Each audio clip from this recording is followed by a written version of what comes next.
5% GST వేస్తారు, bill బాగానే ఉంది. ఆ బిల్లు పైన వ్యక్తి జిఎస్టీ నెంబరే లేదు. అవును, కొన్ని ఉండవు. అవును, జిఎస్టీ నెంబర్ లేకుండా జిఎస్టీ ఎలా తీసుకుంటారు సార్?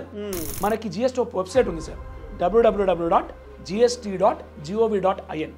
అక్కడ సర్చ్ ట్యాక్స్ పేర్ ఒక ఆప్షన్ ఉంటుంది. ఆ సర్చ్ ట్యాక్స్ పేర్ దగ్గరికి వెళ్తే ఆ బిల్లో ఉన్న జిఎస్టీ నెంబర్ ఎంటర్ చేస్తే ఆ జిఎస్టీ నెంబర్ వ్యాలిడ్ కాదా వచ్చేస్తుంది. ఇప్పుడు అలాంటి కేసు ఉంటే మనం ఎవరికి కంప్లైంట్ చేయాలి సార్? అలాంటి కేసు ఉంటే సార్ ఆన్లైన్లో పొద్దున్న లేస్తే మ్యూచువల్ ఫండ్స్లో పెట్టండి, ఎస్ఐపిలో పెట్టండి, ఇవన్నీ చెప్తుంటాం. కరెక్ట్. సో ఇప్పుడు ప్రతి ఒక్కరికి ఏంటంటే అలా మళ్ళీ నేను క్యాపిటల్ గెయిన్స్ ట్యాక్స్ కట్టాలి కదా, మళ్ళీ క్యాపిటల్ ఇదే మైండ్లో 23 జూలై 2024 ముందు కన్నా మనం అమ్మినట్టయితే capital gains tax long term వచ్చేసరికి ఇప్పుడు అంత నిజాయితీ పడు ఎవరు లేరు సార్. ఇప్పుడు నేను క్యాపిటల్ గెయిన్స్ ట్యాక్స్ తీసుకుంటా, నేను కట్టను. ఏఐఎస్, ఓకే, దాని పేరు యాన్యువల్ ఇన్ఫర్మేషన్ సిస్టమ్. ఈ తంబులోనే మొత్తం ఉంది సీన్ అంతా. ఇక్కడే మన ఆధార్ ఉంది, ఆధార్ పాన్ లింక్ అయింది, అది మన బ్యాంక్లో ఉంది.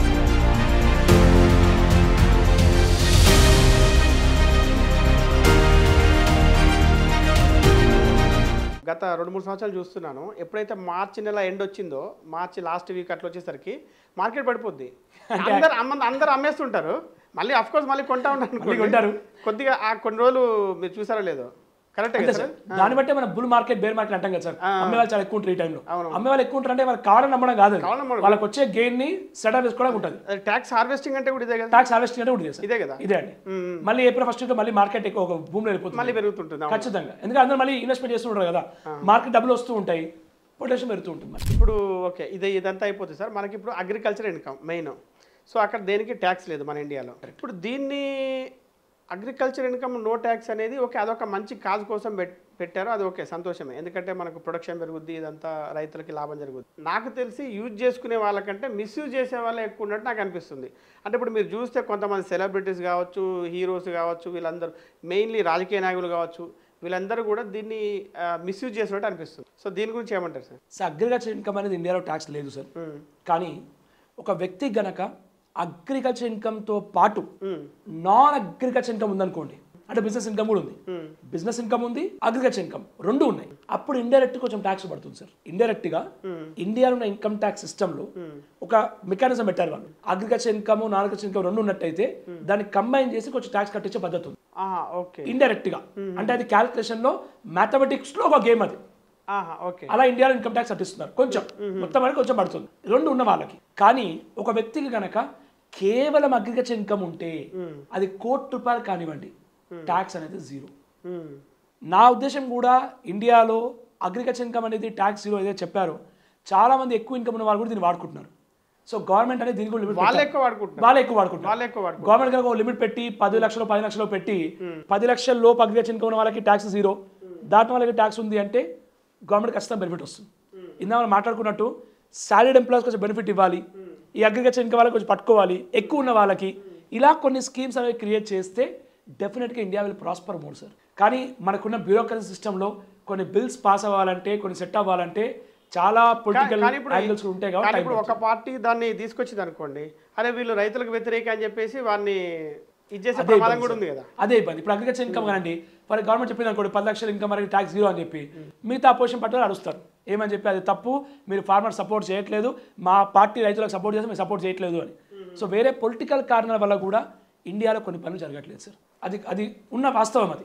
సార్ ఇప్పుడు క్యాస్ట్ సిస్టమ్ ఉంది సార్, అంటే నేను మాట్లాడకూడదు విషయం కానీ ఆయన చెప్తాను, క్యాస్ట్ సిస్టమ్ ఉంది. ఎంతోమంది క్యాస్ట్, లోవర్ క్యాస్ట్ ఉన్న వాళ్ళు కూడా ఇన్కమ్ చాలా ఎక్కువ ఉన్న వాళ్ళు ఉన్నారు. అవును, మరి వాళ్ళకి ఎందుకు సార్ రిజర్వేషన్?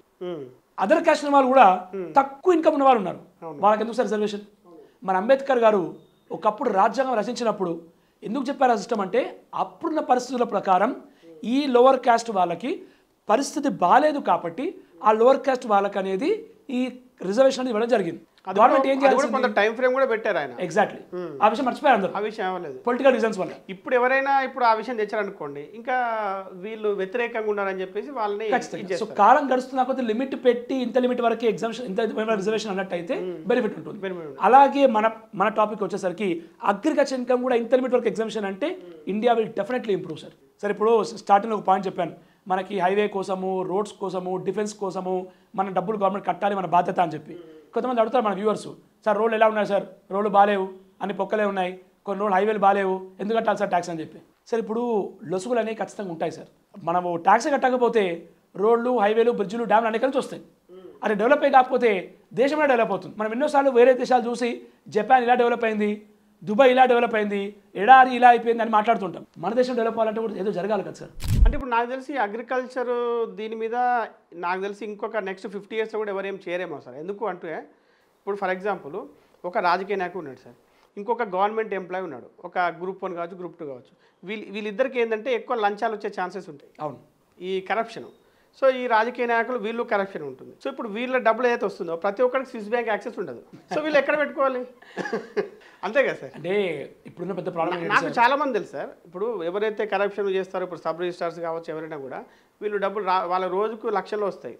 సో వీళ్ళందరూ ఒక ₹1 కోటి వచ్చింది అనుకోండి, ₹1 కోటి పెట్టి ఒక ఎకరం కొంటారు సార్, అయిపోయింది. అక్కడ రిజిస్ట్రేషన్ వాల్యూ ఎంత ఉంటుంది సార్? ₹1,00,000 ఉంటుంది. ఈ జరగడానికి కారణం ఇదే సార్. గవర్నమెంట్ వాల్యూ వచ్చేసరికి ₹1,00,000 ఎకరం, ₹1,00,000 ఎకరం, మార్కెట్కి వచ్చేసరికి ₹1,00,000 ఉంటుంది. సో దానివల్ల ఏం జరుగుతుంది? ₹1,00,000 మాత్రమే అకౌంట్ ద్వారా ఇస్తున్నారు, మిగతా 99 లక్షలు క్యాష్లో ఇస్తున్నారు. ఆ లక్షకు ప్రూఫ్ ఉంటుంది. నాకు 2 లక్షల శాలరీ, నా 2 లక్షల శాలరీ సార్ ఆ జడ్జికి కూడా తెలుసు. ఇప్పుడు మనం లాస్ట్ గత 2 నిమిషాల నుంచి మాట్లాడుకున్న విషయం వ్యూవర్స్ అందరికీ తెలుసు, అందరికీ తెలుసు, ఈవెన్ కోర్టుకి వెళ్ళి జడ్జికి కూడా తెలుసుంటాయి సార్. సో అదే ప్రాబ్లం సార్, మార్కెట్ వాల్యూ అనేది ప్రాబ్లం అది. అందుకే సార్ ప్రాక్టికలీ ఇప్పుడున్న పరిస్థితుల్లో చాలా చోట్ల ఎస్పెషల్లీ సిటీలో గవర్నమెంట్ వాల్యూ పెంచేశారు. దాని మనం స్టాంప్ డ్యూటీ వాల్యూ అంటాం. సిటీలో చాలా చోట్ల పెరిగిపోయింది అది. అవును, మార్కెట్ వాల్యూ దగ్గరగా తీసుకొస్తున్నారు. బట్ అగ్రికల్చర్ ల్యాండ్ అనేది ఈ రోజు కూడా మార్కెట్ వాల్యూకి గవర్నమెంట్ వాల్యూకి చాలా గ్యాప్ ఉంది సార్. ఆ గ్యాప్ కూడా గవర్నమెంట్ ఇప్పుడు కూడా నమ్ముతుంది ఏంటి అంటే అగ్రికల్చర్ ల్యాండ్ అనేది మెజారిటీ ల్యాండ్ ఫార్మర్ చేతిలో ఉంది తప్ప బిజినెస్ మ్యాన్ చేతిలో లేదు అని చెప్పేసి దాన్ని ముట్టుకోవట్లేదు ఎవరు. బట్ ఏదో రోజు ఖచ్చితంగా ముట్టుకోవడం జరుగుతుంది, వాల్యూ పెరగడం జరుగుతుంది సార్. అంతకు సార్ అది కూడా ముట్టుకోరు సార్ నాకు తెలిసి. ఇప్పుడు సార్ ఇప్పుడు ఎక్కడ పోయినా కానీ ఒక అధికార పార్టీ, ప్రతిపక్ష పార్టీ ఉంటుంది. వీళ్ళందరికీ ల్యాండ్లో డబ్బులు పెట్టాలి సార్. రేపు వీడైనా రావచ్చు. సో అందరు ఈ ఒక్క విషయాలు మాత్రం అందరూ ఒకే అభిప్రాయం మీద ఉంటారు సార్. సార్ ఎందుకు సార్ ఇప్పుడు దోస్తు వేరే దోస్తు అంటారు. రైతు బీమా, రైతు భరోసా, రైతు బంధు అన్ని ఇస్తున్నారు కదా సార్. ఎంతో మంది బిజినెస్ మ్యాన్ అగ్రికల్చర్ ల్యాండ్స్ ఉన్నాయి. అవును.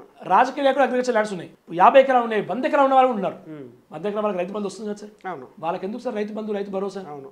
వాళ్ళ జీవితానికి వాళ్ళే భరోసా. గవర్నమెంట్ భరోసా ఏం సార్ వాళ్ళకి? అవును. బట్ అయినా వస్తుంది. గవర్నమెంట్ ఏం చేయాలి? లిమిట్ చేయాలి. 5 acres ఉంటే ఇస్తాం, లేకపోతే ఇవ్వమని చెప్పి. కానీ ఎందుకు చేయలేకపోతున్నారు? గవర్నమెంట్ ఇప్పుడు కూడా నమ్మేది ఏంటి అంటే అగ్రికల్చర్ ల్యాండ్ అనేది మెజారిటీ ల్యాండ్ ఫార్మర్ చేతిలో ఉంది తప్ప వేరే వాళ్ళ దగ్గర లేదని నమ్మి దాన్ని తీసుకొస్తున్నారు. ఇప్పుడు సార్ మొన్న న్యూస్ షారుఖ్ ఖాన్ కూతుర్లు వీళ్ళు ఎందుకు అగ్రికల్చర్ వాళ్ళ పేరు మీద కొంటున్నారు? పిల్లల పేరు మీద అంటున్నారా? అసలు వాళ్ళకేం ఇన్కమ్ లేదు కదా సార్. ఇప్పుడు వాళ్ళ షారుఖ్ ఖాన్ కూతురు ఉంది, ఆమెకేం ఇన్కమ్ లేదు. సో ఆమె పోయి అక్కడ ఇప్పుడు అలీబాగ్లోనో ఇక్కడ వాళ్ళు కొంటున్నారు కదా, ఎందుకు కొంటున్నారని? దాని కారణం ఉంది సార్. కారణం ఏంటంటే సార్ అగ్రికల్చర్ ల్యాండ్ పైన వచ్చే ఇన్కమ్ అగ్రికల్చర్ ఇన్కమ్. ఇప్పుడు అగ్రికల్చర్ ఇన్కమ్తో పాటు బిజినెస్ ఇన్కమ్ 2 ఉన్నట్టయితే, ఇందాక నేను ఒక మాట చెప్పాను, 2 ఇన్కమ్స్ ఉంటే ఇండైరెక్ట్గా దీన్ని కంబైన్ చేసి గవర్నమెంట్ ఎంతో కొంత ట్యాక్స్ తీసుకుంటుంది. ఓకే. అగ్రికల్చర్ ల్యాండ్ ట్యాక్స్ లేదు అనేది ఎవరికి? కేవలం అగ్రికల్చర్ ఇన్కమ్ ఉన్న వాళ్ళకి మాత్రమే ట్యాక్సెస్ ఇవ్వరు. ఓకే. సో వీళ్ళు ఏం చేస్తారు? వాళ్ళ పిల్లల పేరు అగ్రికల్చర్ ల్యాండ్ ఉన్నారు, ఆ పిల్లలకి వేరే ఇన్కమ్ ఏది లేదు. ఉన్న ఇన్కమ్ ఏంటి? కేవలం అగ్రికల్చర్ ఇన్కమ్.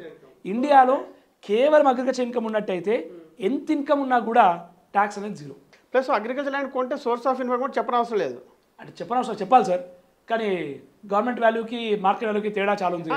అదే కారణం. ₹1,00,000 ప్రాపర్టీ ₹1,00,000 పెడతాను, ఆ లక్షకే చెప్పాల్సింది, లక్షకి కోటికి కాదు కదా. ఇక లక్షకు కూడా పెద్ద చెప్పాల్సి ఉండదు. అంతే కదా. ఓకే.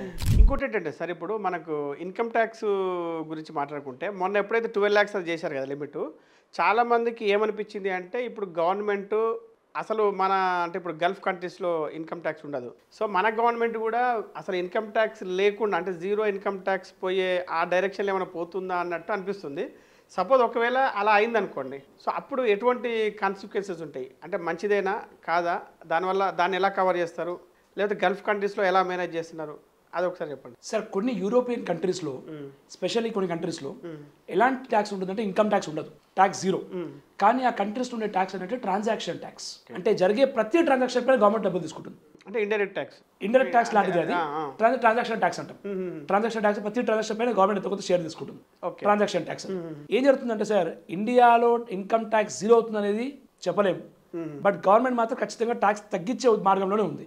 అందుకే ఒకప్పుడు ఉన్న 5 lakhs లిమిట్ 7 lakhs చేశారు, 7 lakhs ఇప్పుడు 12 lakhs చేశారు, ఇంకా పెంచే అవకాశాలు చాలా ఉన్నాయి. దీనివల్ల ఏం జరుగుతుంది? ఎప్పుడైతే లిమిట్స్ అనేది 7 నుంచి 12 అయి 15 అవుతుందో గవర్నమెంట్ రెవెన్యూ పడిపోతుంది. అంతే కదా సార్. గవర్నమెంట్ రెవెన్యూ పడిపోతున్నప్పుడు గవర్నమెంట్కి ఆల్టర్నేట్ రెవెన్యూ కావాలి. ఆల్టర్నేట్ రెవెన్యూ అంటే ఏంటండి, జిఎస్టీ కానివ్వండి, మున్సిపల్ ట్యాక్స్, స్టాంప్ డ్యూటీలు, వేరే వేరే రకాల ట్యాక్సులు కావాలి. ఇంపోర్ట్ చేస్తే కస్టమ్స్ డ్యూటీ ఇలాంటి ట్యాక్సులు కావాలి. ఆ ట్యాక్స్లు కనుక ఎక్కువ అయ్యి ఆల్టర్నేట్ రెవెన్యూస్ కనుక గవర్నమెంట్కి ఎక్కువైనట్టయితే ఈ ఇన్కమ్ ట్యాక్స్ అనేది మాక్సిమం తగ్గుకుంటూ వస్తుంది సార్. ఇంకా గవర్నమెంట్ రెవెన్యూ అనేది అల్టిమేట్గా అది గవర్నమెంట్కి వచ్చే ఆదాయం. ఈ ఆదాయం తగ్గాలంటే, ఈ ఆదాయం తగ్గించాలంటే వేరే ఆదాయం పెరగాలి. ఓకే. సో దాన్ని బట్టి ఆ దిశలోనే వెళ్తారు తప్ప. ఇక్కడ ఇండియాలో ఒక ప్రాబ్లం ఏంటంటే ఇండియాలో కట్టేది తక్కువ మంది. ఇప్పుడు అది 2% కదా ఇన్కమ్ ట్యాక్స్ కట్టేది. కరెక్ట్. సో అంటే కట్టేదే తక్కువ, దాంట్లో వచ్చేదే తక్కువ కాబట్టి నాకు తెలిసి అందుకనే వీళ్ళు ఏదన్నా దాన్ని జీరో ఏమైనా చేస్తారు. కట్టేదే తక్కువ చెప్పలేము సార్, ఎందుకంటే ఇండియాలో 140 కోట్ల పైన జనాభా ఉంది. ఎంతో మనకు కూడా తెలియదు. సో 140 కోట్ల పైన జనాభా ఉంది. దాదాపు ఇండియాలో ఒక 10 కోట్ల మంది రిటర్న్స్ ఫైల్ చేస్తారు సార్.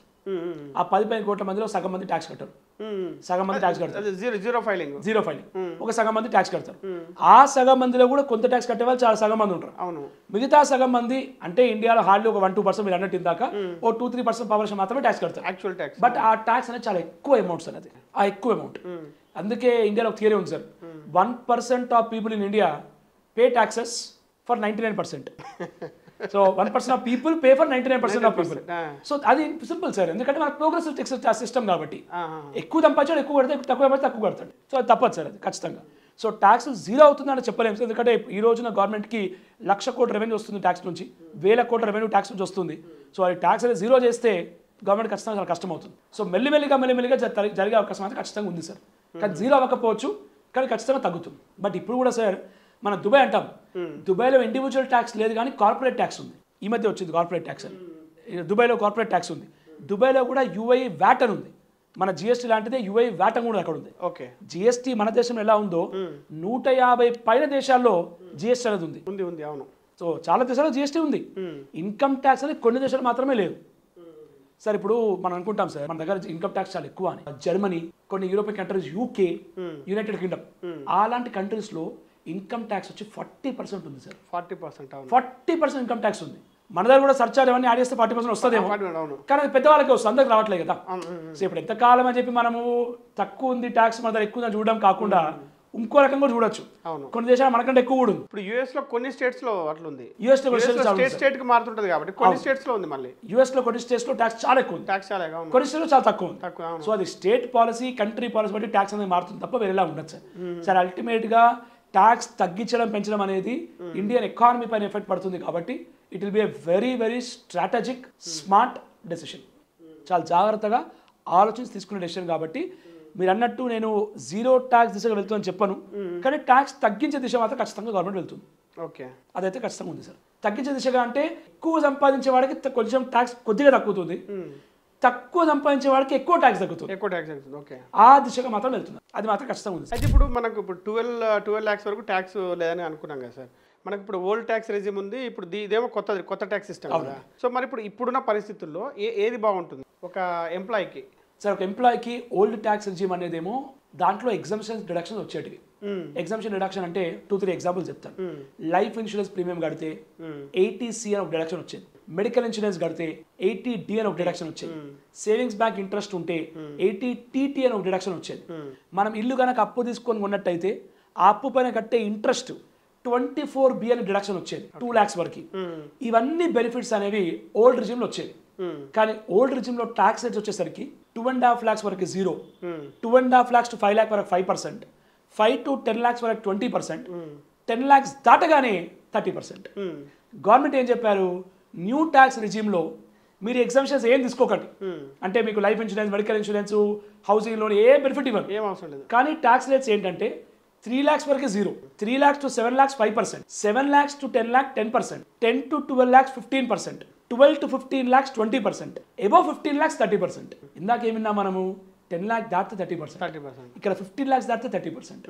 స్లాబ్స్ కూడా మారాయి, రేట్ కూడా మారింది. అప్పుడు ఏమవుతుంది, ఈ బెనిఫిట్ రాదు, రేట్ తగ్గుతుంది. ఈ బెనిఫిట్ తీసుకోండి, రేట్ ఎక్కువ ఉంటుంది. మీకు ఏది బెనిఫిట్ మీరే చూసుకోండి. మీరు అడగచ్చు ఏది బెనిఫిట్ సార్ అని. మీకు హౌసింగ్ లోన్ ఉంది, ATC ఉంది, డిడక్షన్స్ ఉన్నాయి, అన్నీ ఉన్నాయి. మీరు క్యాలిక్యులేట్ చేసుకోండి, ఇందులో ట్యాక్స్ ఎంత వస్తుంది క్యాలిక్యులేట్ చేసుకోండి, కొత్త రిజిమ్లో ట్యాక్స్ ఎంత వస్తుంది, ఏది తక్కువ అది కట్టుకోవచ్చు. గవర్నమెంట్ క్లియర్ చెప్పింది, మరి న్యూ రిజిమ్ కన్నా వెళ్ళొచ్చు, ఓల్డ్ రిజిమ్ కన్నా వెళ్ళొచ్చు, మనకు ఆప్షన్ ఉంది. సో ఏది ట్యాక్స్ తక్కువ అయితే దాంట్లో వెళ్ళిపోవచ్చు. అండ్ నా అనుభవం ప్రకారం లాస్ట్ ఇయర్ మేము చాలా రిటర్న్స్ ఫైల్ చేసాం, దాదాపు 200 పైన రిటర్న్ ఫైల్ చేసాం. సాలరీడ్ ఎంప్లాయీస్ మాట్లాడుతున్నాం. సాలరీడ్ ఎంప్లాయీ 200 పైన ఫైల్ చేశాము. అందులో మెజారిటీ వాటికి న్యూ రిజిమ్కి వెళ్ళడం జరిగింది. ఎందుకంటే వాళ్ళకి డిడక్షన్ తక్కువ ఉండడం వల్ల. బట్ కొంతమందికి మాత్రం హౌసింగ్ లోన్ ఎక్కువ ఉంది, ఎడ్యుకేషన్ లోన్స్ ఉన్నాయి, లైఫ్ ఇన్సూరెన్స్ ఉంది, మెడికల్ ఇన్సూరెన్స్ ఉంది. ఇవన్నీ ఉండడం వల్ల వాడికి ఓల్డ్ రిజిమ్ పెట్టడం జరిగింది. బట్ అవి ఉన్నా కూడా 2.5 lakhs వరకు లిమిట్ కదా సార్? అది 2.5 lakhs లిమిట్. అంటే అతనికి తక్కువ శాలరీ ఉన్న వాళ్ళకి పనికి వస్తుంది. అది తక్కువ శాలరీ ఒక అతనికి సార్ శాలరీ ఎక్కువ ఉంది, కానీ అతను ఎడ్యుకేషన్ లోన్ తీసుకున్నాడు. వాళ్ళ బాబు అమెరికా వెళ్ళాడు, వాళ్ళ బాబు అమెరికా వెళ్తే లోన్ తీసుకున్నాడు, 40 లక్షలు లోన్ తీసుకున్నాడు. 40 లక్షల పైన ప్రతి సంవత్సరం 4 లక్షలు ఇంట్రెస్ట్ కడుతున్నాడు ఆయన. Education loan interest section 80E అని ఒక సెక్షన్ కింద ఎడ్యుకేషన్ లోన్ కట్టే ఇంట్రెస్ట్ డిడక్షన్ వస్తుంది. 100%. దానికి లిమిట్ లేదు. అంటే అతను వచ్చే ఇన్కమ్ లోంచి ఈ 4 lakhs కూడా తగ్గించాం. ఈ 4 lakhs తగ్గించి ఓల్డ్ రిజిమ్ అప్లై చేశాం, అప్పుడు ట్యాక్స్ చూసాం. ఇక్కడ 4 lakhs రిడక్షన్స్ తీసుకోకుండా న్యూ రిజిమ్ ట్యాక్స్ చూసాం. ఈ రెండు కంపేర్ చేస్తే ఓల్డ్ లోనే ట్యాక్స్ తక్కువ వచ్చింది. సో కొన్ని కేసెస్ లో అది పాసిబిలిటీ ఉంటుంది సార్. కానీ ఇప్పుడు న్యూ తీసుకున్న తర్వాత ఓల్డ్కి వెళ్ళొచ్చు సార్. ఒక ఇయర్ లో న్యూ, ఒక ఇయర్ లో ఓల్డ్ ఆప్షన్ ఉంది సార్. సాలరీడ్ ఎంప్లాయీస్ కి మాత్రం ఈ ఆప్షన్ ఉంది. అంటే ఇప్పుడు ఒక సంవత్సరం ఓల్డ్ తీసుకున్నాడు, నెక్స్ట్ ఇయర్ న్యూ తీసుకోవచ్చు, మళ్ళీ తర్వాత అతను మళ్ళీ ఆ తర్వాత ఇయర్ ఓల్డ్ తీసుకోవచ్చు. సాలరీడ్ ఎంప్లాయీస్ కి మాత్రం బెనిఫిట్ ఉంది సార్. ఇట్లా ఇంటర్చేంజ్ చేసుకోవచ్చు. ఇలా ఒక బిజినెస్ వాళ్ళకి లేదా అవకాశం? బిజినెస్ వాళ్ళకి ఒక్కసారి ఉంది అవకాశం. ఒకసారి అంటే న్యూలో ఉన్నారు మీరు, ఓల్డ్ లోకి రావచ్చు. మీరు అన్నారు ఓల్డ్ బాగాలేదు నేను వెళ్ళిపోతా న్యూకి అని, న్యూకి వెళ్ళిపోవచ్చు. మళ్ళీ మీరు ఓల్డ్ రాలేదు. మళ్ళీ చెప్తాను సార్, మీరు న్యూలో ఉన్నారు, న్యూలోంచి ఓల్డ్ లోకి రావచ్చు. ఓల్డ్ రావచ్చు. మీరు ఓల్డ్ బాగాలేదని చెప్పారు, ఓల్డ్ బాగాలేదని చెప్పి మళ్ళీ న్యూకి వెళ్ళారు. న్యూకి వెళ్ళిన తర్వాత మళ్ళీ ఓల్డ్కి రాలేరు. అంటే ఒక్కసారి మాత్రమే వెళ్ళొచ్చు, రావచ్చు, మళ్ళీ రారాదు ఇంకా. సాలరీడ్ ఎంప్లాయీ అనుకోండి, ఒక ఇయర్ నో, ఒక ఇయర్ ఓల్డ్, ఒక ఇయర్ న్యూ, ఒక ఇయర్ ఓల్డ్, హ్యాపీగా షిఫ్ట్ అవ్వచ్చు. అతనికి ఫ్లెక్సిబిలిటీ ఉంది sir, no problem. Happy flexibility ఉంది, హ్యాపీగా షిఫ్ట్ అయిపోవచ్చు. చాలా మంచి బెనిఫిట్ అది. చాలా మంది ఏమనుకుంటున్నారంటే న్యూకి వెళ్తే మళ్ళీ అయిపోయింది నాకు, ఇంకా నెక్స్ట్ రిడక్షన్ వచ్చి నా పరిస్థితి ఏంటి అని చేసుకోవచ్చు సార్. అయితే ఇంకోటి ఏంటంటే సార్, ఇప్పుడు జనరల్ పర్స్పెక్టివ్ ఎట్లా ఉంటుంది అంటే, ఇప్పుడు సపోజ్ నేను జిఎస్టీ కడుతుంటా, నెలకు 40,000 జిఎస్టీ కడుతుంటాను, తర్వాత ఇన్కమ్ ట్యాక్స్ కడుతుంటాము. ఇప్పుడు ఇవన్నీ కడుతున్నా కూడా ఇప్పుడు అంటే ఈ క్వశ్చన్ ఎవరికి వస్తుందంటే, మెయిన్లీ సబర్బన్ ఏరియాస్లో, అవుట్స్కట్స్లో, కొన్ని టౌన్స్లో ఉండేవాళ్ళు, దాంట్లో ఉండి కూడా కొంచెం మంచి ఇన్కమ్ ఉన్న వాళ్ళకి వచ్చే ఇదేంటంటే, ఇప్పుడు నేను ఇన్ని వేలు ట్యాక్స్ కడుతున్నా, ఇన్ని లక్షలు ట్యాక్స్ కట్టినా కూడా నాకు బేసిక్ ఫెసిలిటీస్ అంటే, ఇప్పుడు నేను వెళ్ళే రోడ్డు కావచ్చు, చుట్టుపక్కల పరిస్థితులు అంటే డ్రైనేజ్ కంపు కావచ్చు, చెత్త తీసేయకపోవడం కావచ్చు, ఇవన్నీ. సో ఇవేమో నాకేమో బేసిక్ కమ్యూనిటీస్ ఉండవు, కానీ నేను ఇవన్నీ నా దగ్గర నుంచి మీరు కలెక్ట్ చేస్తారు. ఈ డబ్బు తీసుకెళ్ళేసి ఏ మాదాపూర్లోనో గచ్చిబౌలిలోనో అక్కడ మొత్తము ఇవన్నీ డెవలప్ చేస్తూ ఉంటారు కదా.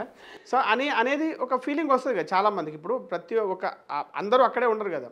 ఇప్పుడు అవుట్స్కట్స్లో, ఇప్పుడు నేను అవుట్స్కట్స్లో ఉంటాను, కొంతమంది టౌన్స్లో ఉంటారు. ఇప్పుడు యూట్యూబర్సే టౌన్స్లో ఉండేవాళ్ళు కొంతమంది లక్షల్లో కోట్లు సంపాదించే వాళ్ళు ఉన్నారు. సో వాళ్ళకి కూడా అదే ఫీల్ వస్తుంది కదా, అరే నేను జిఎస్టీ ఇంత కడుతున్నా నాకేం డెవలప్మెంట్ లేదు కదా అని. సో అది ఎట్లా దాన్ని ఏం జస్టిఫై చేస్తారు మీరు? సార్ ఇప్పుడు అర్బన్లో డెవలప్మెంట్ జరుగుతుంది కేవలం అక్కడే మాత్రం నేను నమ్మను సార్. అర్బన్లో జరగాల్సిన డెవలప్మెంట్ అర్బన్లో జరుగుతుంది, రూరల్లో జరగాల్సిన డెవలప్మెంట్ రూరల్లో జరుగుతుంది. రూరల్లో కావాల్సిన ఫెసిలిటీస్ ఏంటి? వాటర్ కానివ్వండి, ఎలక్ట్రిసిటీ కానివ్వండి, ప్రాపర్ రోడ్స్ కానివ్వండి, మెయింటెనెన్స్ కానివ్వండి, ఇది ప్రైమరీ కావాల్సింది. మన హైదరాబాద్ లాంటి సిటీలో జరగాల్సింది ఏంటి? ఐటీ డెవలప్మెంట్, ఇన్ఫ్రాస్ట్రక్చర్ డెవలప్మెంట్, కొత్త కంపెనీస్ రావడము. సిటీ అర్బన్ లిమిట్స్లో జరగాల్సిన డెవలప్మెంట్ వేరు, రూరల్లో జరగాల్సిన డెవలప్మెంట్ వేరు. సో దాని పక్కన డెవలప్మెంట్ అవుతుంది తప్ప అర్బన్ చూసుకొని డెవలప్మెంట్ అనేది మాత్రం కరెక్ట్ కాదు. రిక్వైర్మెంట్ అనేది దాన్ని బట్టే ఉంటుంది కదా సార్. ఇప్పుడు మనం కట్టే ట్యాక్స్ ఆర్మీ వాళ్ళకి వెళ్తూ చాలా మటుకు రిక్వైర్మెంట్ అని చెప్పాను. అలా అని చెప్పి ఆర్మీ వాళ్ళు వచ్చి రూరల్లో ఉండమంటూ ఉంటారా? ఎక్కడ అవసరం అక్కడ ఉంటారు, అంతే తప్ప దానికి ఏమి ఉండదు. బట్ ఒక్కటైతే మీరు అన్న మాట అయితే వాస్తవమే. రూరల్ ఉన్న వాళ్ళు చాలామందికి ఫెసిలిటీస్ అర్బన్లో ఎక్కువనే మాకు లేవు అనిపించవచ్చు, కానీ వాళ్ళకి రావాల్సింది మాత్రం జరుగుతుంది సార్. కొంచెం తక్కువ ఉండొచ్చు, కానీ ఖచ్చితంగా government is definitely taking care of it's. Rural అయినా, అర్బన్ అయినా, విలేజ్ అయినా ట్యాక్స్ రేట్ మాత్రం సేమ్.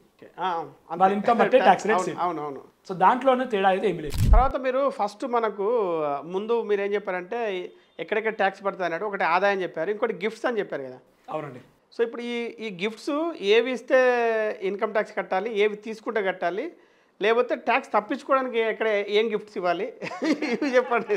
ఇది కొంచెం చాలా కన్ఫ్యూజింగ్గా ఉంటుంది అనమాట. నేను చెప్పాక మీరు నా గిఫ్ట్ ఇవ్వాలి మరి.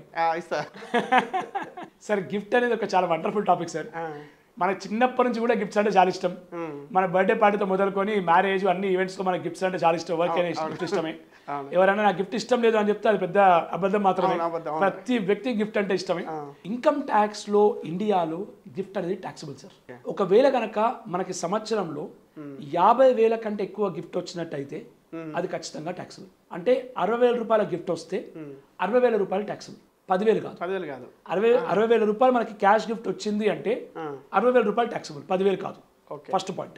దీనిలో కొన్ని స్పెషల్ పాయింట్స్ ఉన్నాయి. గిఫ్ట్ రిలేటివ్ నుంచి వస్తే అది ట్యాక్సిబుల్ కాదు. ఎంతనే కానివ్వండి, 60 లక్షలు కానీ 60,000 కానీ.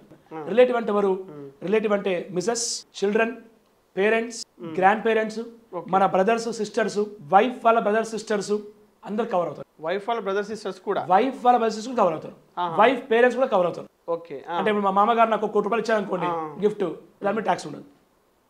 క్యాష్ క్యాష్ కాదు, ఆన్లైన్ ట్రాన్స్ఫర్. క్యాష్ అంటే online transfer, online transfer, online transfer. So దాని మీద గిఫ్ట్ ఏమి ఉండదు, దాని మీద ట్యాక్స్ ఏమి ఉండదు.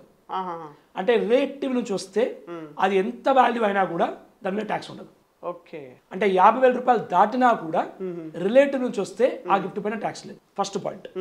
సెకండ్ పాయింట్, మ్యారేజ్ రోజు వచ్చే గిఫ్ట్స్, మ్యారేజ్ యానివర్సరీ కాదు సార్, మ్యారేజ్ వచ్చే గిఫ్ట్స్ పూర్తిగా ట్యాక్స్ ఫ్రీ. రిలేటివ్ కాకుండా కూడా ట్యాక్స్ ఫ్రీ. అంటే రిలేటివ్ కాని వారు కూడా మనకి గిఫ్ట్ ఇచ్చినట్టయితే మ్యారేజ్ రోజు వచ్చే గిఫ్ట్స్ అన్ని ట్యాక్స్ ఫ్రీ. అందుకే ఇన్కమ్ ట్యాక్స్ లో పాయింట్ ఉంది, gift on the occasion of marriage is exempt అని. ఓన్లీ మ్యారేజ్, మ్యారేజ్ యానివర్సరీ కాదు. యానివర్సరీ అంటే ప్రతి సంవత్సరం అదే పని. ఇంకా మ్యారేజ్ వచ్చే గిఫ్ట్స్ మాత్రమే ఎగ్జామ్ట్. అది ఎవరైనా అవ్వచ్చు, ఎంతైనా అవ్వచ్చు. ఆ గిఫ్ట్ మాత్రం ట్యాక్స్ ఫ్రీ. మీరు అడగచ్చు, ఒక వ్యక్తి 1 కోటి రూపాయలు ఇస్తారు సార్ మీకు మ్యారేజ్ గిఫ్ట్, అది ట్యాక్స్ ఉండదా అని చెప్పి. ఉండదు. మనం చెప్తాం, ఇన్కమ్ ట్యాక్స్ ఫైల్ చేస్తాం, 1 కోటి రూపాయలు వచ్చింది మ్యారేజ్ రోజు అని. వాడు మనల్ని ఏం అడగడు, వాడికి లెటర్, ఇచ్చిన వాడికి లెటర్ వెళ్తుంది. ఏమని? మీరు 1 కోటి రూపాయలు మ్యారేజ్ లో గిఫ్ట్ ఇచ్చారంట, ఎక్కడ వచ్చాయి సార్ ప్లీజ్ చెప్పండి అని చెప్పి. So that is the challenge. అది పాయింట్. బట్ మ్యారేజ్ వచ్చే గిఫ్ట్స్ మాత్రం కంప్లీట్లీ ట్యాక్స్ ఫ్రీ. రిలేటివ్ వచ్చే గిఫ్ట్ మాత్రం కంప్లీట్లీ ట్యాక్స్ ఫ్రీ. క్యాష్ వస్తే మాత్రం ట్యాక్సిబుల్. మోర్ దెన్ 50,000 రిలేటివ్ కాని వారి దగ్గర నుంచి వస్తే. ఫ్రెండ్ ఇచ్చాడు, మ్యారేజ్ లో కూడా మ్యారేజ్ వస్తే ట్యాక్సిబుల్ కాదు సార్. సార్ మ్యారేజ్ రోజు క్యాష్ వచ్చినా ఎలా వచ్చినా కూడా ట్యాక్స్ ఫ్రీ. మళ్ళీ చెప్తాను సార్, మ్యారేజ్ వస్తే ట్యాక్స్ ఫ్రీ, రిలేటివ్ వస్తే ట్యాక్స్ ఫ్రీ. మ్యారేజ్ కాకుండా, రిలేటివ్ కాకుండా ఎవరైనా డబ్బులు ఇస్తే మాత్రం ఖచ్చితంగా ట్యాక్సిబుల్. మోర్ దెన్ 50,000 అయితే మాత్రం పూర్తిగా ట్యాక్సిబుల్. వస్తు రూపకం గిఫ్ట్ వచ్చింది అనుకోండి, అప్పుడు ట్యాక్సిబుల్ మాత్రం కేవలం కొన్ని పాయింట్స్కే ఇచ్చారు. దేనికంటే jewellery, drawings, painting, sculpture, archaeological collections, work of art, bullion అంటే pure form of gold coins, biscuit, ఇంకా షేర్స్ అండ్ సెక్యూరిటీస్. ఇవి మాత్రం గిఫ్ట్ ఇస్తే మాత్రం ట్యాక్సిబుల్. ఎంత వాల్యూ? మోర్ దెన్ 50,000 అయితే పూర్తి వాల్యూ ట్యాక్సిబుల్. అంటే ఫర్ ఎగ్జాంపుల్ నాకు ఒక గోల్డ్ కాయిన్ ఇచ్చారు, gold coin value 80,000 rupees. 80,000 rupees పూర్తిగా ట్యాక్సిబుల్. రిలేటివ్ అయినా, రిలేటివ్ అయితే ట్యాక్సిబుల్ కాదు. ఇందాక చెప్పాను మీకు, రిలేటివ్ అయితే ఏది ఇచ్చినా ట్యాక్సిబుల్ అవ్వదు. మ్యారేజ్ ఎప్పుడు ఇచ్చినా, రిలేటివ్ అయితే ఎప్పుడు ఇచ్చినా ఏది ఇచ్చినా ట్యాక్సిబుల్ అవ్వదు. రిలేటివ్ కాకపోతే మ్యారేజ్ రోజు ఏది ఇచ్చినా ట్యాక్సిబుల్ అవ్వదు, మ్యారేజ్ కూడా కాదు, అప్పుడు ట్యాక్సిబుల్. ఇప్పుడు నేను మ్యారేజ్ రోజు నేను అంటే రిలేటివ్ కాదనుకోండి, క్లోజ్ రిలేటివ్ కాదు, సో నేను ఒక 2 తులాలు ఇచ్చాను అనుకోండి, అంటే ఇప్పుడు ఆల్మోస్ట్ ఒక 2 lakhs. అవును, ట్యాక్సిబుల్ కాదండి, ట్యాక్సిబుల్ కాదు. ఎందుకంటే మ్యారేజ్ వచ్చారు కాబట్టి. సార్ గిఫ్ట్ అనేది ఎవరికి ట్యాక్సిబుల్? తీసుకున్న వాడికి ట్యాక్సిబుల్. తీసుకున్న ఏం చేసుకుంటున్నాడు? పెళ్లి చేసుకున్నాడు బేసిక్గా. సో మ్యారేజ్ వచ్చే గిఫ్ట్ ఏదైతే ఉంటుందో, మ్యారేజ్ వచ్చే గిఫ్ట్ ఇచ్చిన వాడు రిలేటివ్ అయినా కాకుండా ఎంతనా కానివ్వండి ట్యాక్స్ ఉండదు. మరి ఇప్పుడు మీరు చెప్పింది ఏంటి, ఈ గోల్డ్ ఇవన్నీ అది ఎప్పుడు? ఇప్పుడు నేను చెప్పింది ఏంటంటే సార్, మ్యారేజ్ కాని రోజు రిలేటివ్ కాని వాళ్ళ దగ్గర నుంచి వచ్చినప్పుడు. నేను చెప్పిన జ్యువెలరీ కానీ, డ్రాయింగ్స్ కానీ, పెయింటింగ్ కానీ, బులియన్ కానీ, షేర్స్ కానీ, సెక్యూరిటీస్ కానీ మ్యారేజ్ కాని రోజు రిలేటివ్ కానప్పుడు ట్యాక్సిబుల్. సార్ శ్రీనివాస్ గారు మనం ఇప్పుడు కలిసాం సార్, మీరు నా పెళ్లి ఎప్పుడో అయిపోయింది, నా పెళ్లికి మీరు రాలేదు, మీరు నాకు బ్లడ్ రిలేషన్ రిలేటివ్ కాదు, చాలా మంచి మిత్రుడు, మంచి ఫ్రెండ్, కానీ బ్లడ్ రిలేషన్ అయితే లేదు. మీరు నాకు గిఫ్ట్ ఇచ్చారు 2 తులాల కాయిన్, అది ట్యాక్సిబుల్. నా పెళ్లి రోజు ఇచ్చారు, పెళ్లి రోజు అంటే మ్యారేజ్ రోజు, మ్యారేజ్ యానివర్సరీ కాదు, మ్యారేజ్ చేసుకుంటున్న రోజు, అది కూడా ట్యాక్సిబుల్ కాదు. మీరు నా రిలేటివ్, అప్పుడు కూడా ట్యాక్సిబుల్ కాదు. నా రిలేటివ్ కానప్పుడు, మ్యారేజ్ రోజు కానప్పుడు అది ట్యాక్సిబుల్. బట్ ఇక్కడ ఎందుకు ఈ పాయింట్ ఎందుకు స్పెసిఫిక్ గా చెప్పారంటే సార్, ఇంత స్పెసిఫిక్ గా ఈ పాయింట్ చెప్పడానికి కారణం ఏంటంటే సార్, షేర్స్ కానీ, సెక్యూరిటీస్ కానీ, జ్యువెలరీ కానీ, డ్రాయింగ్స్ కానీ, బులియన్స్ కానీ ఇవన్నీ ట్యాక్సిబుల్. ఎప్పుడు ట్యాక్సిబుల్? తీసుకున్న వ్యక్తి it is not on marriage, it is not from relative, అప్పుడే ట్యాక్సిబుల్ కదా. ఇవి మాత్రమే కవర్ అయ్యాయి ఇన్కమ్ ట్యాక్స్ లో, ఇంకేది కవర్ అవ్వలేదు. అంటే ఏంటి అర్థము? శ్రీనివాస్ గారు నాకు ఒక కార్ గిఫ్ట్ ఇచ్చారు అనుకోండి, మీరు నాకు బెంజ్ కార్ గిఫ్ట్ ఇచ్చారు, ₹1 కోటి బెంజ్ కార్, ట్యాక్స్ 0, ఎందుకంటే కార్ కవర్ అవ్వలేదు ఇన్కమ్ ట్యాక్స్ లో. ఏం కవర్ అయింది? Only shares, securities, jewellery, drawings, paintings, bullion, ఇవే కవర్ అయ్యాయి కదా. కార్ ఎక్కడ కవర్ అయ్యాయి కదా. సో మీరు నాకు కారు, ఐప్యాడ్, బైక్ ఇలాంటి గిఫ్ట్ ఇచ్చారు అనుకోండి, దాని మీద ట్యాక్స్ ఏమి ఉండదు. Okay okay. సో ఈ పాయింట్స్ అనేవి చాలా జాగ్రత్తగా ఇచ్చినోడు అబ్జర్వేషన్ ఉంటాడు కదా. ఇచ్చినోడు అబ్జర్వేషన్ ఉంటాడు సార్ ఖచ్చితంగా. సార్ ఇచ్చిన వాడికి ఖచ్చితంగా మెసేజ్ ఉంటుంది ఒకటి, ఎలా ఇచ్చారు మీరు అని చెప్పి. సో అంతే కదా సార్ లాజిక్. గవర్నమెంట్కి అనేది ప్రూఫ్ కావాలా, సోర్స్ కావాలా, కన్విన్స్ అయ్యారా, హ్యాపీ, అవ్వలేదా ఊరుకోరు. మన మ్యారేజ్ రోజు అని అదే దానికి ఏమైనా మళ్ళీ డిఫైన్ చేయాలి, మ్యారేజ్ సర్టిఫికేట్ పెట్టాలన్నట్ట ఎట్లా సార్? మ్యారేజ్ సర్టిఫికేట్ అంటే సార్ ఇప్పుడు ఇన్కమ్ ట్యాక్స్ చెప్పేది ఏంటంటే gift on the occasion of marriage, అంటే మ్యారేజ్ సందర్భంగా వచ్చిన గిఫ్ట్ అని అర్థం. సో మ్యారేజ్ రోజు రావాలని లేదు, మ్యారేజ్ ముందు రోజు రావచ్చు, తర్వాత కూడా రావచ్చు. కొంతమంది 3 రోజులు చేస్తారు, కొంతమంది 7 రోజులు చేస్తారు, ఉండొచ్చు. ముఖేష్ అంబానీ అంటే 30 రోజులు చేస్తారు, 16 రోజుల పెళ్లి కూడా ఉండొచ్చు, ఏదైనా ఉండొచ్చు. సో పెళ్లి సందర్భంగా వచ్చిన గిఫ్ట్స్ అన్ని ఎగ్జామ్ట్. ఆ రోజు అని కాదు అర్థము, పెళ్లి సందర్భంగా వచ్చిన గిఫ్ట్స్ అన్ని కూడా ఎగ్జామ్ట్, ఆ రోజు అని కాదు. అయితే ఇప్పుడు ఇంకో విషయం నాకు గుర్తుకొచ్చింది సార్. ఇప్పుడు అది మన పెయింటింగ్స్ అంటారు కదా, ఈ పెయింటింగ్స్లో అసలు దానికి అసలు ట్యాక్స్ ఉండదు, దీంట్లోనే పెద్ద హవాలా నడుస్తుంటుంది, అదొక పెద్ద దాంట్లో మాఫియా ఉంటుందని అంటారు కదా సార్. ఏంటి సార్ అది? పెయింటింగ్స్ అనేది ట్యాక్స్ తప్పించుకోవడానికి పెయింట్స్ కొంటారు లేకపోతే అమ్ముతారు ఏదో చెప్తుంటారు కదా, ఏంటది? పెయింట్ పై ట్యాక్స్ ఉంది సార్, పెయింట్ పై ఖచ్చితంగా ట్యాక్స్ ఉంది, అది కేవలం అపోహ మాత్రమే. పెయింటింగ్స్ అమ్మినప్పుడు కొన్నప్పుడు ఖచ్చితంగా ట్యాక్స్ కట్టాల్సిందే. పెయింటింగ్ అనేది ఒక క్యాపిటల్ అసెట్ లో వస్తుంది. పెయింటింగ్ మనం 10 లక్షలకు కొని 30 లక్షలకు అమ్మామంటే 20 లక్షల పైన ట్యాక్స్ కట్టాల్సిందే, కంపల్సరీ కట్టాల్సిందే. బట్ పెయింటింగ్ ఉన్న ప్రాబ్లం ఏంటంటే ఇందాక మనం అనుకున్నట్టు అగ్రికల్చర్ ల్యాండ్ లాగా వాల్యూ అనేది డిఫైన్ చేయలేము కాబట్టి తక్కువ వాల్యూ చూపించి మీ తర్వాత క్యాష్లో పే చేసి క్లోజ్ చేస్తున్నారు. ఇట్లా ఈ ఫెసిలిటీ ఉంది అక్కడ కూడా. అంతే సార్. ఇప్పుడు వస్తువుకి వాల్యూ అనేది మనం కట్టే వాల్యూ కదా sir. Okay okay. Government rate ఏం లేదు కదా, స్పెసిఫిక్ మార్కెట్ వాల్యూ రేట్ అనేది ఉండదు కదా దానికి. That is the problem. అంటే ఇప్పుడు ₹1 కోటి పెయింట్ ఉంటే మనము ₹1,00,000 పే చేసి 90 లక్షలు క్యాష్ చేస్తున్నారు చాలా మంది. ఇట్లా ఈ రకంగా హవాలా జరుగుతుంది చేస్తున్నారు చాలా మంది. ఓకే సార్, ఈరోజు మాకు చాలా వాల్యుబుల్ ఇన్ఫర్మేషన్ ఇచ్చారు మా వ్యూవర్స్ కోసం. ఎందుకంటే ఈ ట్యాక్స్ దాని మీద ఏంటంటే ఎక్స్పర్ట్స్ అనేవాళ్ళు చాలా తక్కువ మంది ఉంటారు, పైగా కామన్ మ్యాన్కి అర్థమయ్యే భాషలో చెప్పేవాళ్ళు కూడా చాలా తక్కువ మంది ఉంటారు. సో మీరు అలా చెప్తారు కాబట్టి నేను అడగడం, మీరు రావడం కూడా మాకు చాలా హ్యాపీగా ఉంది సార్. మొత్తానికి థ్యాంక్స్ మీకు. Thank you. Thank you. So ఇలాంటి క్వాలిటీ కంటెంట్ కావాలంటే మీరు తెలుగు వర్సెస్ ఛానల్ను ఫాలో అవుతూ ఉండండి.